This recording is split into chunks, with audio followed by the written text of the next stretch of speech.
Hi everyone, welcome to कीकी शिकी। Please channel को सब्सक्राइब करिए और वीडियो को लाइक करिए और साथ में बेल आइकन दबाना मत भूलना, because I am vengeance. Hi guys, welcome to another episode है कीकी शिकी। मेरा नाम है अभिनीत भारद्वाज और आज हम बात करने जा रहे हैं मनी हाइस्ट सीजन 5 के बारे में।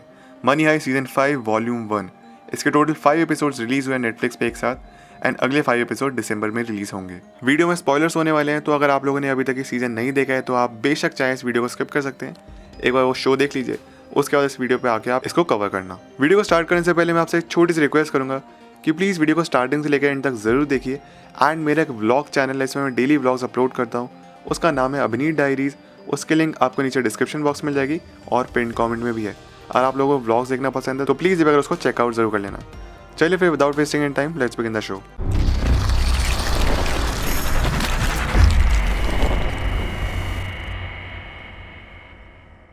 दोस्तों, एपिसोड 1 की शुरुआत होती है जहाँ पे लास्ट सीजन खत्म हुआ था, यानी कि प्रोफेसर तक एलिशा पहुँच चुकी है। एंड अब प्रोफेसर उसे गन पॉइंट पे है, उसको डराती है, धमकाती है, उसका खूब बेइज्जती करती है। कहते तुम भले ही कितने भी जीनियस हो, आखिरकार तुम हो एक चूहे ही।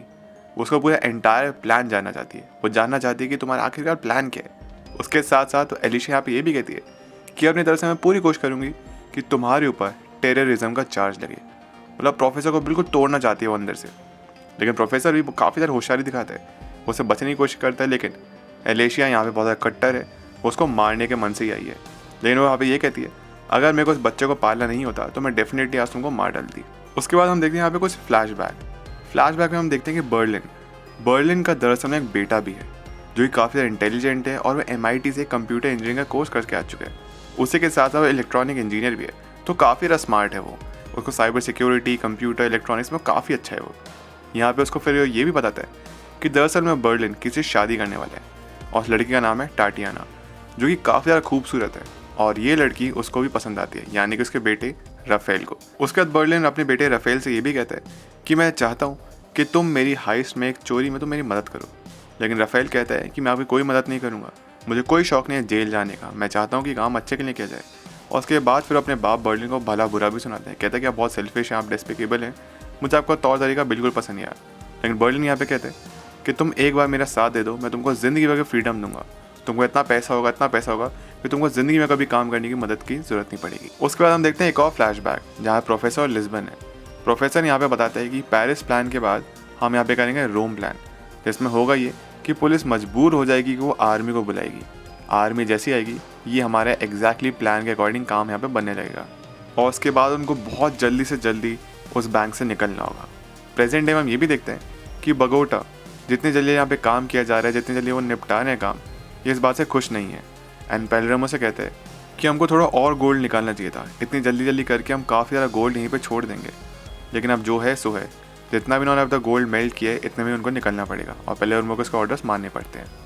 आगे हम ये देखते हैं कि जैसा प्रोफेसर ने प्रेडिक्ट किया था ऑब्वियसली वैसे यहाँ पे होता भी है, आर्मी पहुँच जाती है और उनको ज़रा सा भी फर्क नहीं पड़ता है कि इस सिनेरियो में फिर इस मिशन में अगर कोई कैजुअलिटी होती है आम आदमी की तरफ से, सिविलियन की तरफ से, उनको कुछ फ़र्क नहीं पड़ता है। एंड यहाँ पर हम एक बात सेंस कर सकते हैं कि कुछ ना कुछ तो गड़बड़ हो ही रही है। फिर होता ये है कि लिस्बन प्रोफेसर से रेडियो पे बात करने की कोशिश करती है, पर प्रोफेसर को सिंस एलिशा ने यहाँ पे टाई कर रखा है, उसको चेन से बांध रखा है, वो कुछ जवाब नहीं दे पाता। यहाँ पे सब लोग समझ आते हैं कुछ ना कुछ तो गड़बड़ हो ही रही है। अब यहाँ पे एलिशा क्या करती है, यहाँ पे प्रोफेसर को बहुत सारे इंटरोगेट करती है, उसको टॉर्चर करती है, उसके पैर में गोली मारती है। लेकिन प्रोफेसर ज़्यादा अपने प्लान के बारे में कुछ नहीं बताता।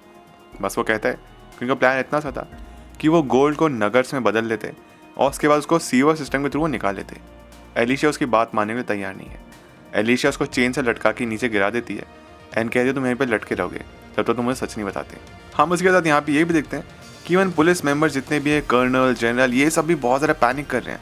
एंजल यहाँ पे कर्नल को समझाने की कोशिश करते हैं कि हड़बड़ी में हम कुछ ऐसी हरकतें ना कर दें जो कि ज़्यादा इलीगल हो, रादर देन उन लोगों से जो कि बैंक में यानी कि रॉबर्स के कंपैरिजन में हमको लीगल तरीके से काम करना है।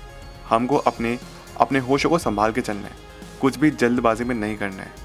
यहीं पर हम आगे ये देखते हैं कि अब लिस्बन सिंस वापस आ चुकी है तो टोक्यो यहाँ पर उसको पहले मॉक करती है, बट फिर उससे आके माफ़ी मांगती है।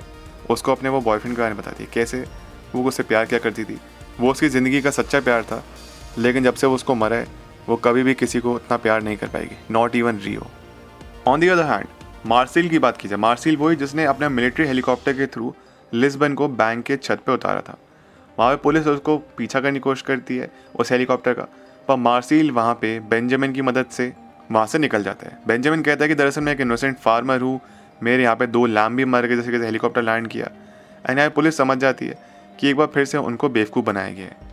तो मतलब आप समझ सकते हैं प्रोफेसर ने कितने प्लान्स बना रखे थे। अब बढ़ते हैं एपिसोड के एंड की तरफ। यहाँ पे हम ये देखते हैं कि एलिशिया फोर्स करती है प्रोफेसर को कि इस बार तुम रेडियो पे जवाब दो। वो लिस्बन को बताता है कि स्टॉर्म वाटर टैंक जो था उसके बारे में अथॉरिटीज़ को पता चल चुका है। और उसी के साथ साथ एलिशिया भी खुद को रिवील करती है एंड बताती है कि हाँ प्रोफेसर मेरे चुंगल में है, मेरे गन पॉइंट पे है, प्रोफेसर मैंने कैप्चर कर रखा है। प्रोफेसर यहाँ पे सबसे माफ़ी मांगता है। एनीवे फ्लैशबैक भी देखते हैं जहाँ प्रोफेसर बताता है लिस्बन को कि अगर अथॉरिटीज़ को पता चल गया द स्टॉर्म वाटर टैंक के बारे में तो मतलब समझ जाओ सब कुछ खत्म हो चुका है, इट्स ऑल ओवर, अब कुछ नहीं बचा है। एपिसोड के एंडिंग की तरफ हम बिल्कुल देखते हैं कि प्रोफेसर यहाँ पे एक इमोशनल मूवमेंट होता है जहाँ पे सबसे माफ़ी मांगता है हर एक ग्रुप मेंबर से एंड कहता है कि शायद ये मेरी आखिरी कॉल हो सकती है।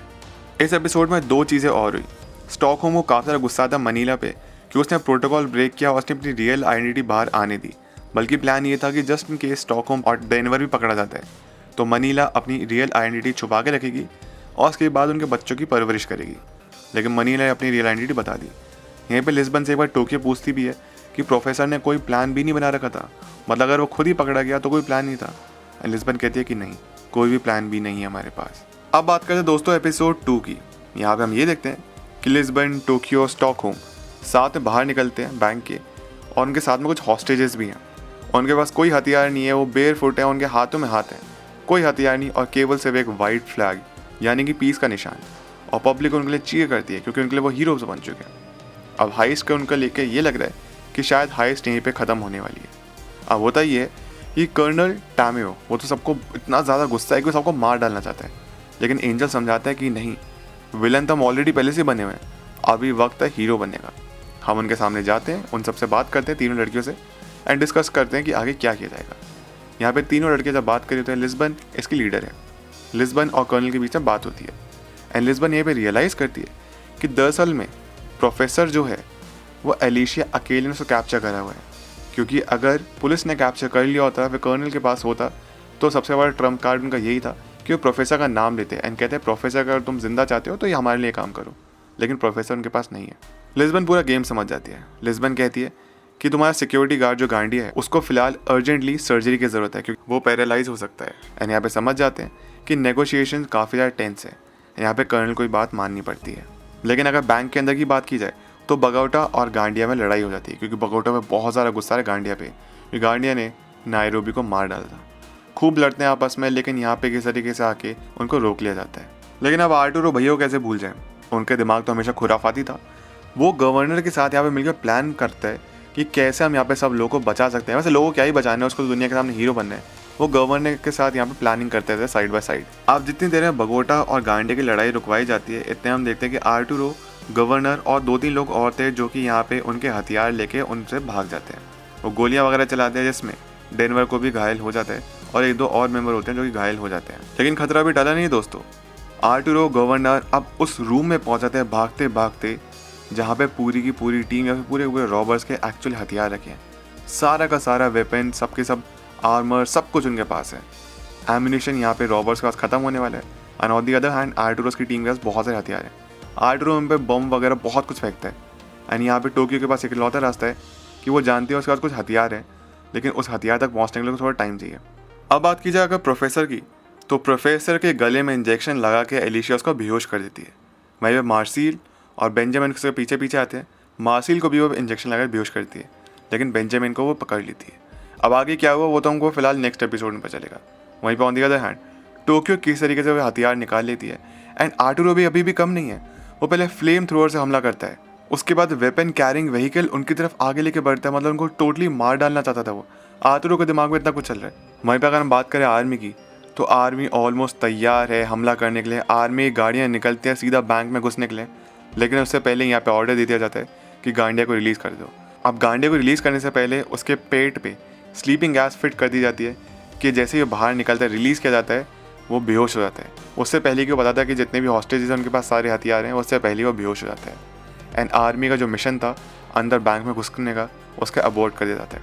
अब होता ये है कि स्टॉकहोम यहाँ पे दिमाग लगाती है। स्टॉकहोम ऊपर वेंट के थ्रू पीछे से हमला करते आर्टुरो को और आर्टुरो पे गोलियां चला देती है। एंड यहीं पे एपिसोड खत्म हो जाता है। अब बात की जाए एपिसोड 3 के बारे में, तो एपिसोड 3 की शुरुआत होती है कि हम यहाँ पे देखते हैं कि स्टॉकहोम लगातार कोशिश कर रही है आर्टुरो को जिंदा करने की, एंड किसी तरीके को मैनेज करके पूरी टीम CPR के थ्रू फाइनली आर्टुरो को जिंदा कर ही लेते हैं।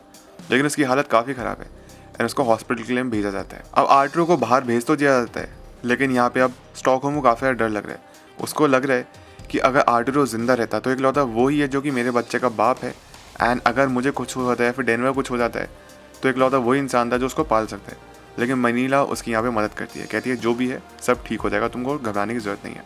अब बैंक के हम बाहर देखते हैं, गवर्नर जितनी भी इन्फॉर्मेशन थी उसके पास आर्टुरो से रिलेटेड या फिर जितनी भी इन्फॉर्मेशन थी वो सारी की सारी यहाँ पे देता है। लेकिन यहाँ पे कर्नल चाहता है कि जितने भी अंदर रॉबर्स हैं उनको मर्डरर्स करार कर दिया जाए, पूरी दुनिया के सामने वो जब हीरो बने हुए उनको विलन करार कर दिया जाए। एंड इसलिए एक प्रेस कॉन्फ्रेंस लगता है जहाँ पे वह एलिशिया के खिलाफ ये बोल देता है कि वो एक ट्रेटर है, उससे हमको धोखा दिया, वो प्रोफेसर के साथ मिली हुई है। And on the other hand यहाँ प्रोफेसर भी बंधा हुआ है एंड एलिशिया टीवी पे देख रही है एंड वो बहुत सारा गुस्सा करने लगती है। प्रोफेसर से कहता है तुम्हारे पास अब कोई और रास्ता नहीं है, यही रास्ता है कि तुम हमारे साथ मिल जाओ, हम तुम्हारी मदद करेंगे। और तभी होता ये है कि एलिशिया का वाटर ब्रेक हो जाता है एंड उसका डिलीवरी का टाइम आ चुका है। एलिशिया बहुत ज़्यादा हैवी ब्रीदिंग करने लगती है, अब उसके कॉन्ट्रैक्शन शुरू हो गए एंड प्रोफेसर कहता है कि मुझे तुम्हारी मदद करने दो। लेकिन एलिशिया अभी भी ज़िद्दी है, वो कहती है कि मैं अपना बर्थ खुद से दे सकती हूँ। एंड प्रोफेसर खुद बहुत ज़्यादा नर्वस हो जाता है जब एलिशिया अपनी मदद खुद से करना चाहती है। लेकिन किस तरीके से जब वो बहुत ज़्यादा दर्द में होती है वो प्रोफेसर को रिहा कर देती है एंड प्रोफेसर उसकी मदद करता है। साथ में हम एक बार फिर से एक यहाँ पे फ्लैशबैक देते हैं जहाँ पे हम देखते हैं कि बर्लिन एक प्लान करता है एक चोरी की, और बर्लिन यहाँ पे मार्सिल, बगोटा और टाटियाना के साथ है। वो अपने बेटे को बताता है कि हम वाइकिंग का ट्रेजर चुराएंगे कैसल से, एंड यहाँ पे उससे तुम्हारी एक सॉर्ट ऑफ एक हेल्प हो जाएगी, तुम समझ पाओगे चोरी कैसे होती है, उसके बाद हम बड़ी चोरियों की तरफ बढ़ेंगे। लेकिन हम यहाँ पे देखते हैं कि उसका बेटा अभी भी उसके अगेंस्ट है, मतलब राफेल जो है अपने फादर के अगेंस्ट है एंड वो नहीं चाहते कि किसी भी प्रीशियस आर्ट को चुराया जाए। अब आगे होता ये है कि कर्नल यहाँ पे आर्मी के जो लीडर है जनरल सगस्ता, उनके साथ यहाँ पे प्लान करते हैं ये कैसे हम बैंक के ऊपर हमला करेंगे। वहीं पे एंजल काफ़ी ज़्यादा गुस्सा है इस बात को लेकर कि कर्नल के कैसे झूठ बोला और एक इनोसेंट इंसान को, एलिशिया को, उसे ज़बरदस्ती फंसवा दिया। लेकिन ऑन दी अदर हैंड पेलर्मो भी अपनी टीम के साथ तैयार होता है अटैक के लिए, क्योंकि उसको पता है सामने से आर्मी आ रही है हम पे हमला करने के लिए। पेलर्मो पूरे डिफेंस की तैयारी शुरू करते हैं एंड वो तैयार होते हैं हमला करने के लिए। एंड वहीं पे आर्मी जो है पूरी की पूरी छत को उड़ा देती है। And on the other hand एक जगह तो छत उड़ रही है पूरे बैंक की, वहीं पे यहाँ पे प्रोफेसर फाइनली डिलीवरी कर देता है एलिशिया के बच्चे की। इसको देख के एलिशिया काफ़ी ज़्यादा रोती है एंड प्रोफेसर भी काफ़ी ज़्यादा खुश होता है, उसकी आंखों में भी आंसू आते हैं कि कैसे उसने हेल्प करी एक बेबी को बर्थ देने में। एंड लेकिन तभी यहाँ पे प्रोफेसर टीवी में देखता है कि आर्मी ने कैसे हमला कर दिया बैंक पे और उसकी छत उड़ चुकी है एंड प्रोफेसर यह देख के दंग रह जाता है। दोस्तों इस एपिसोड की शुरुआत होती है कि यहाँ पे हम देखते हैं जो पिछला एपिसोड जहाँ पे ख़त्म हुआ था, यानी कि अथॉरिटीज़ ने उसकी छत उड़ा दी थी बैंक की, वहीं से यहाँ पे कंटिन्यू किया जाता है। अब पूरी छत में एक छेद हो चुका है, बहुत बड़ा होल है। एंड यहाँ पे उतने में होता ही है कि हेलसिंकी भी काफ़ी ज़्यादा हर्ट हो जाता है इस ब्लास्ट में, इंजर्ड हो जाता है, उसका पैर फंस जाता है। अब पेलर्मो यहाँ पे हेलसिंकी से कहते हैं कि साइड से हट जाओ, वहाँ से बचो, लेकिन हेलसिंकी वहाँ से हिल नहीं सकता सिंस उसका पैर यहाँ पे फंसा हुआ है। On the other hand professor भी अब फ्री हो चुका है, प्रोफेसर अपनी वापस अपनी कमांड संभालते हैं एंड पेलर्मो और लिस्बन की मदद करते हैं कि कैसे हम अटैक से बच सकते हैं, कैसे हम अटैक से लड़ सकते हैं और हेलसिंकी की मदद कर सकते हैं। लेकिन अगेन यहाँ पे हम देखते हैं एक फ्लैशबैक ये है कि बर्लिन पहुँचते हैं अपने बेटे के साथ उसी कासल में जहाँ पे उनको चोरी करनी है कुछ। एंड टाटियाना की वहीं पे परफॉर्मेंस भी शुरू होती है पियानिस्ट की, वो वहाँ पे परफॉर्म कर रही होती है एंड किस तरीके से साइबर सेल्स का इस्तेमाल करके उसका बेटा और बर्लिन दोनों साथ मिलकर उसको चोरी कर लेते हैं। एंड फाइनली जब चोरी करते हैं तो उसका बेटा राफेल काफ़ी ज़्यादा एक्साइटेड होता है, वो बहुत ज़्यादा एक्साइटेड, इतना ज़्यादा उसके एड्रेनल पूरी नसों में दौड़ रही है, बहुत ज़्यादा खुश है। लेकिन यहीं पे बर्लिन उसका एक बहुत बड़ा सबक सिखाता है, जितनी भी उन्होंने चोरी की थी वो उसको उठा के वो पानी में फेंक देता है। और बर्लिन उसको सबक ये सिखाता है कि हमेशा हमको अपनी एरोगेंस पीछे छोड़ के आनी है और मोरालिटी को सुपीरियर रखना है। इसलिए हम जब भी नेक्स्ट टाइम एक चोरी पे जाएंगे तो मैं सबका ध्यान रखोगे। लेकिन ऑब्वियसली यहाँ पे बर्लिन का बहुत बड़ा प्लान था। बर्लिन एक नाव में बैठ के जा रहा होता है जहाँ पे टाटियाना भी होती है और उसके साथ साथ उसका बेटा भी होता है। लेकिन तभी हम आगे देखते हैं कि स्कूबा डाइविंग गियर में यहाँ पे बोगाटा निकलता है और उसके पास वो सूट केस है जिसमें गोल्ड था। तो मतलब बर्लिन बेवकूफ़ नहीं था, उसने पानी में भी फेंक दिया और उसके बाद उसको रिकवर भी कर लिया। पानी बस इसलिए फेंका ताकि अपने बेटे को एक सबक सिखा सके। वापस बढ़ते हैं प्रेजेंट डे में। यहाँ पे हम देखते हैं कि वॉर अभी भी चल रही है, हेलसिंकी काफ़ी ज़्यादा घायल है एंड पेलर्मो कहते हैं कि उसको मेडिकल असिस्टेंट की ज़रूरत है। लेकिन यहाँ पे एक बात ऐसी आ रही है कि सिंस यहाँ पे पैर दबा हुआ हेलसिंकी का, यहाँ पे कुछ ऐसी सजेशंस भी है कि हेलसिंकी का पैर काट दिया जाए, लेकिन पेलेर्मो उसका अगेंस्ट है। वो कहता है नहीं, जिस चीज़ के नीचे पैर फंसा है हम इसको हटाएंगे इस लेवर के थ्रू। और इतनी ही देर में उनकी टीम एक रॉकेट से हमला करती है आर्मी पे, और आर्मी के भी काफ़ी ज़्यादा सोल्जर्स घायल हो जाते हैं। इतने उनको थोड़ा टाइम मिल जाए सोचने का हेलसिंकी की मदद करने का, और प्रोफेसर भी अपनी तरफ से मदद तो कर ही रहे। आर्मी फिर से अपने सेकंड अटैक की तैयारी शुरू करी है, तो काफ़ी ज़्यादा हौच पौच का माहौल है। यहाँ प्रोफेसर भी मदद कर रहा है, हेलसिंकी की टांग भी घायल है, और आर्मी भी अपने सेकंड अटैक के लिए तैयार है। प्रोफेसर उसी के साथ मार्सिल से कहता है कि जाओ जाके एक बेबी बॉटल लेके आओ ताकि एलिशा की बेबी की मदद हो सके। एंड कमाल की बात यह है कि इस बार एलिशा ने अपनी गन नीचे रख दी है और उसकी बेबी उसकी प्रायोरिटी है। पेलमेरो और लिस्बन इस्तेमाल करते हैं स्मोक बॉम्ब्स का, एंड वो यहाँ पे आर्मी की तरफ फेंकना शुरू करते हैं। एंड इतने में ही वो ग्रैब करते हैं एक वुडन लीवर ताकि वो हेलसिंकी की मदद कर पाए, जो उसके ऊपर गिरा हुआ है उसको वुडन लीवर की थ्रू वो उठा पाए। लेकिन प्रोफेसर भी यहाँ पे कम नहीं है। प्रोफेसर यहाँ पे दूसरी यूनिट से ये कहता है, यानी कि टोक्यो, डेनवर, मनीला से ये कहता है कि तुम छत पे जाओ एंड कुछ हॉस्टेजेस लेके जाओ। ये अच्छे हुए हॉस्टेजेस है, ये डिस्ट्रैक्शन का काम करेंगे, एंड इतने में तुम उस होल के थ्रू नीचे उतर पाओगे एंड जनरल सेगेस्टा की यूनिट से लड़ पाओगे। प्रोफेसर यहाँ पे कॉल लगाता है कर्नल को एंड उसको धमकाता है। उसकी वही रिकॉर्डिंग प्ले करते हैं, इसमें कर्नल ने ये कहा अगर आर्टुरो मर रहा है तो उसको मरने दो, इनफैक्ट आर्टुरो को मरने दो ताकि जो उसकी पूरी टीम है, प्रोफेसर की टीम है, उनको मर्डरस करार कर देता है। ये बात सुन के काफ़ी ज़्यादा डर जाता है कर्नल, एंड उससे कहा जाता है कि अपना सेकंड अटैक रोक दो, एंड कर्नल को उसकी बात माननी पड़ती है। कर्नल यहाँ पे अपने सेकंड अटैक रोक देता है एंड कहता है अपनी यूनिट से वापस आने के लिए। लेकिन इतने में होता यह है कि छत पे जितने भी हॉस्टेजेस थे, इसमें मनीला को हो जाता है पैनिक अटैक छत पे, एंड मनीला बहुत ज़्यादा घबराने लगती है। एंड वो यहाँ पे टोक्यो और डेनवर से ये कहती है मुझे डेनवर के लिए फीलिंग्स है, बस मुझे ऐसा लग रहा है कि मैं मर जाऊँगी, लेकिन मरने से पहले मैं अपनी दिल की बातें सारी बताना चाहती थी। एंड इतने में पेलेर्मो और उसकी पूरी बाकी की टीम, जो पहली यूनिट थी, वो हेलसिंकी को फ्री करके वहाँ से निकाल लेती है। प्रोफेसर यहाँ पे टोक्यो से कहते हैं कि अब जाते टाइम तुम यहाँ पे एक स्टैम्पीड क्रिएट कर दो, ताकि यहाँ पे जैसे ही स्टैम्पीड होगा कन्फ्यूजन इतना ज़्यादा हो जाएगा कि तुम लोग नीचे होल के थ्रू जा पाओगे छत से, एंड वहाँ पे तुम मदद कर पाओगे अपने बाकी लोगों की और आर्मी से लड़ भी पाओगे। और पुलिस स्टैंड में एंजल फिर से बार कर्नल से कहते हैं कि वहाँ पे हॉस्टेजेस मौजूद हैं, अगर हम कुछ भी शूटिंग वगैरह करते हैं तो ये गलत होगा, कुछ आम आदमी की जान जा सकती है। आगे हम ये देखते हैं कि टोक्यो, डेनवर, मनीला पहुँचते हैं होल के थ्रू नीचे, एंड वहाँ पे लड़ना शुरू करते हैं आर्मी से। अब आर्मी को उन्होंने पूरी जगह से घेर लिया है, लेकिन जनरल सेगेस्टा के दिमाग में अभी भी कुछ और चल रहा है। वो सराउंडेड तो हो चुका है, लेकिन फिर भी उसका दिमाग भी आर्टुरो से कम नहीं है। कर्नल यहाँ पे जनरल सेगेस्टा से कहता है कुछ मत करना, कुछ भी हरकतें मत करना, क्योंकि प्रोफेसर ने उसे कह रहे हैं कॉम्प्रोमाइज़ करने के लिए। लेकिन फिर भी जनरल सेगेस्टा यहाँ पे अटैक बैक करते हैं, एंड फिर से एक बार लड़ाई शुरू हो जाती है। इस लड़ाई में गांडिया भी मौजूद है। गांडिया यहाँ पे क्या करते हैं, वो एक सिक्योरिटी प्रोटोकॉल तो बैंक का, जिसको वो अनलॉक कर देता है, एंड आर्मी वहाँ से निकल पड़ती है।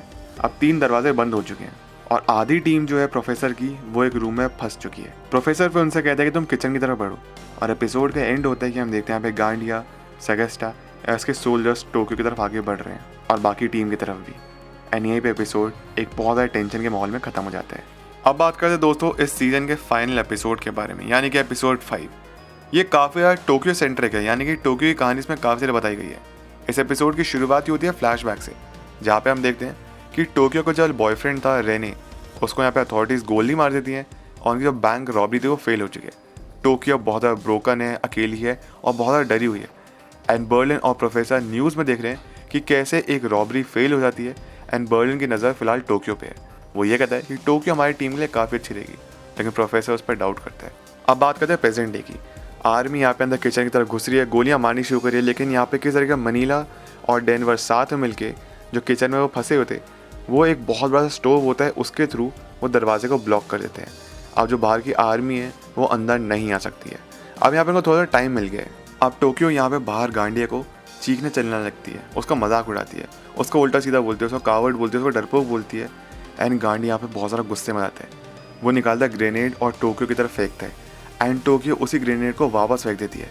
ऐसे में होता ये है कि आर्मी की टुकड़ी का एक इंसान, एक सोल्जर से मारा जाता है, एंड यहाँ पे ब्लेम किया जाता है गांडिया को। एक बार हम फिर से बढ़ते हैं वापस फ्लैशबैक की तरफ, जहाँ प्रोफेसर टोक्यो को बचा लेता है एंड उसको रिक्रूट करते हुए बोलता है कि मैं तुमको ज़िंदगी भर की फ्रीडम दूंगा, मैं एक प्लान पे काम कर रहा हूँ जिसको बनाने में 20 साल लग चुके हैं।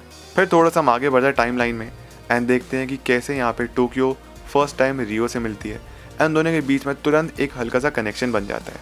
ऑन दी अदर हैंड जो दूसरी टीम है, जो दूसरी जगह फंसी हुई है, यहाँ पेलेर्मो बाकी का पूरा क्रू कोशिश करता है अपने आप को बचाने की, लेकिन जितने भी दरवाजे हैं टोटली बंद हैं, और उस दरवाजे को खोलने में काफ़ी टाइम लगेगा। वहीं पर स्टॉकहोम है वो हेलसिंकी की मदद कर रही है, उसके काफ़ी सारा घाव है। लेकिन यहाँ पे होता ही है कि धीरे धीरे स्टॉकहोम को हेलुसिनेशन हो रहा है एंड वो बार बार आर्थुरो को देखती रहती है। एंड जैसे वो आर्थुरो को फिर देखती है, पैनिक करने लगती है बहुत ज़्यादा। वो समझ नहीं पाती कि मेरे साथ क्या हो रहा है। अब हेलसिंकी इतने मांगता है यहाँ पे कि मुझे मॉर्फिन दो, पर स्टॉकहोम इतना ज़्यादा पैनिक करी थी कि वो खुद में ही इंजेक्ट कर दिया मॉर्फिन अपने हाथ में। अब रेडियो पे होता ही है कि पूरी की पूरी जो भी रॉबर्स की टीम है वो तभी एक छोटी सी बच्चे की रोने की आवाज़ सुनते हैं। प्रोफेसर बताता है कि एलिशिया ने यहाँ पे एक बेबी गर्ल को जन्म दिया है। एंड सडनली जो भी पूरी लड़ाई वगैरह चल रही है उसका सबसे दिमाग हट जाता है एंड वो मनी मन खुश होते हैं एलिशिया के लिए कि उसकी फाइनली बेबी गर्ल हो गई जिसका इंतज़ार था। लिज़बन उसको कॉन्ग्रेचुलेशन करती है एंड उसका नाम पूछती है एंड एलिशिया कहती है कि उसकी बेबी गर्ल का नाम है विक्टोरिया। लेकिन उसी के बाद होता ही है कि एलिशिया जाती है बाथरूम में और एक शार्प टूल आता है, बहुत ज़्यादा शार्प होता है एक टूल, वो उसको अपनी स्लीव में छुपा लेती है। यानी कि एलिशिया के दिमाग में अभी भी कुछ चल रहा है। आगे हम ये देखते हैं कि आर्मी वाले जितने भी है वो दीवार में ड्रिल करना शुरू करते हैं, होल बनाने शुरू करते हैं किचन तक के रास्ते के लिए। लेकिन तभी यहाँ पे उनके पैरों पे गोली मार दी जाती है। खैर, अब असली मोड़ तब आता है जब बाहर एक स्नाइपर बैठता है और टोक्यो को मल्टीपल टाइम्स उसके हाथ पैर में गोलियां मार देता है। टोक्यो बहुत जख्मी हो जाती है। डेनवर किस तरीके से टोक्यो को बचा के लेके आता है अपने पास, लेकिन टोक्यो की हालत काफ़ी ख़राब है। एक बार हम फिर से एक फ्लैशबैक देखते हैं जहाँ पे रेने और टोक्यो डिसाइड करते हैं कि उनको पैसों की ज़रूरत है एंड वो बैंक चोरी करेंगे, बैंक में डाका डालेंगे आगे जाके। वापस बढ़ते हैं हम प्रेजेंट डे की तरफ। डेनवर यहाँ पे लगातार कोशिश कर रहा है टोक्यो की मदद करने की एंड वहीं पे बाहर जो आर्मी वाले हैं वो भी अपने ऑपरेशन कर रहे हैं। वो लगातार यहाँ पे ड्रिल करे जा रहे हैं। ऑन दी अदर हैंड जो रियो है वो किचन के नीचे से यहाँ पे ड्रिल कर रहा है, जिसको ड्रिल करने में काफ़ी वक्त लगेगा। बहुत मोटी दीवार है, मतलब एकदम टोटली उथल पुथल हो चुका है। रियो ड्रिल कर रहा है इधर से, टोक्यो घायल हो चुकी है, बाहर से आर्मी वाले हैं। ऑन दी अदर हैंड जो पहली यूनिट है जो फंस चुकी थी वो भी गैस उनकी ख़त्म हो चुकी है एंड वो भी दीवार में छेद नहीं कर पा रहे हैं, उनका भी कट आधा ही रह जाता है। तो बहुत मुश्किल में अभी टीम। टोक्यो कहती है डेनवर से कि मैं अभी भी इस हालत में हूँ कि एटलीस्ट मैं गोलियाँ यहाँ पे चला सकूँ। स्टॉकहोम जो कि मॉर्फिन पे काफ़ी ज़्यादा हाई थी, सडनली वो डेनवर से कहती है कि डम वेटर या फिर किचन में जो सर्विस लिफ्ट है वो काम करती है, वो एक रास्ता है वहाँ से निकलने का। डेनवर लेकिन जैसे ही नीचे देखता है वो देखता है कम से कम 6 फ्लोर है, उससे ऊपर नीचे जाना ऑलमोस्ट इम्पॉसिबल है। टोक्यो मनीला से कहती है कि तुम और डेनवर यहाँ से भाग जाओ, मैं यहीं पे रुकूंगी और लोगों से लड़ पाऊंगी। मैं जाहिर सी बात है नीचे नहीं आ सकती क्योंकि मेरी इंजरीज इतनी ज़्यादा हैं। डेनवर कहता है कुछ भी हो जाए टोक्यो में तुमको अकेला छोड़ कर नहीं जाऊँगा। लेकिन टोक्यो कहती है कि डोंट वरी, सब ठीक हो जाएगा, तुम निकलो, मैं आ जाऊँगी अपने आप। लेकिन हम जानते हैं कि Tokyo can not make it. आगे हम ये देखते हैं जो रियो लगातार ड्रिल करे जा रहा था टोक्यो तक पहुँचने के लिए, वो एटलीस्ट इतना ड्रिल कर लेता है कि वो एक दूसरे का हाथ पकड़ लेते हैं और एक दूसरे से बात कर पाते हैं। रियो डेस्परेट है टोक्यो को बाहर निकालने के लिए, लेकिन अब वक्त ज़रा भी नहीं है। एंड टोक्यो कहती है मैं अपने हाल पे बिल्कुल ठीक हूँ, तुम मेरी फिक्र मत करो, मेरा अंत ये है तो यही सही। और उसी के साथ साथ वो आर्मी पे भी लड़ाई करनी शुरू करती है, आर्मी के खिलाफ भी वो गोलियाँ चलानी शुरू करती है। एंड रियो के साथ जितने भी पल बिताए थे उनको याद करती है। डेनवर सबसे पहले नीचे पहुँचते ही उस शाफ्ट में वो गद्दे तकिए भरने शुरू करते हैं एंड टोक्यो से कहते हैं कि तुम जंप करो। प्रोफेसर भी उससे कहता है तुम जंप करो, लेकिन टोक्यो रुक जाती है वहाँ पे, कहती है कोई फ़ायदा नहीं है। एंड टोक्यो यहाँ पे लगातार आर्मी से लड़ती है और यहाँ पे साइड में रियो से ही बात करती रहती है। आदमी आती है उसमें बहुत सारी उसमें गोलियाँ लगा देती है और अब टोक्यो की आंखें बंद हो जाती है। उसकी आंखें खुलती हैं एंड देखते हैं कि गांधी उसके ऊपर है। एंड गांधी तो वो स्माइल करती है, उसको आंख मारते हैं, देखते हैं कि उसके हाथ में बहुत सारे पिन्स हैं, मेटल पिन्स हैं, यानी उसने अपना ग्रेनेड सेट कर दिया है। और गांधिया कहता है नीचे झुको, उससे पहले सारे के सारे बॉम्ब एक्सप्लोड हो जाते हैं एंड टोक्यो और गांधिया बाकी जितने भी उस टाइम पे आर्मी वाले थे सब मारे जाते हैं। टोक्यो अब नहीं रही, जितने भी लोग थे बहुत रोते हैं। प्रोफेसर को पैनिक अटैक आ जाता है, रियो रोता है, जितनी पूरी टीम की सब रोती है। एंड यहीं पे एपिसोड और ये सीज़न ख़त्म हो जाता है टोक्यो की डेथ पे। और जो फाइनल पार्ट आएगा मनी आई सीरीज़ का वो आएगा 3 दिसंबर को। तो वैसे ये थी आज की वीडियो, ये था आज का एपिसोड। आई होप आपको पसंद आया। आपके जो भी कुछ थॉट्स हैं इस वीडियो से रिलेटेड वो जाकर मुझे कमेंट में बताइए। और उसी के साथ साथ मुझे कमेंट में ये भी बताइए कि आपका फेवरेट मोमेंट और फेवरेट एपिसोड कौन सा था पूरे सीजन से। जैसे मैंने आपसे रिक्वेस्ट करी थी कि मेरे सेकंड यूट्यूब चैनल पर मैं डेली व्लॉग्स अपलोड करता हूँ, उसका नाम है अभिनीत डायरीज, उसको प्लीज़ सब्सक्राइब कर देना, इसको एक बार चेकआउट ज़रूर कर लेना। उसके लिंक नीचे डिस्क्रिप्शन बॉक्स में है और पिन कमेंट में भी है। उसी के साथ साथ अगर आप मेरे साथ इंस्टाग्राम और ट्विटर पर जुड़ना चाहते हैं उसकी भी लिंक आपको नीचे डिस्क्रिप्शन बॉक्स में मिल जाएगी और मेरे यूज़र नेम आप अपनी स्क्रीन पर पढ़ ही सकते होंगे। वीडियो को लाइक करिए, चैनल को सब्सक्राइब करिए, कमेंट करिए, शेयर करिए। मिलते हैं आपसे अगली वीडियो में। अपना ख्याल रखिए and always remember you all are super heroes. Life में हमेशा अच्छा करिए। Thank you so much, take care, bye.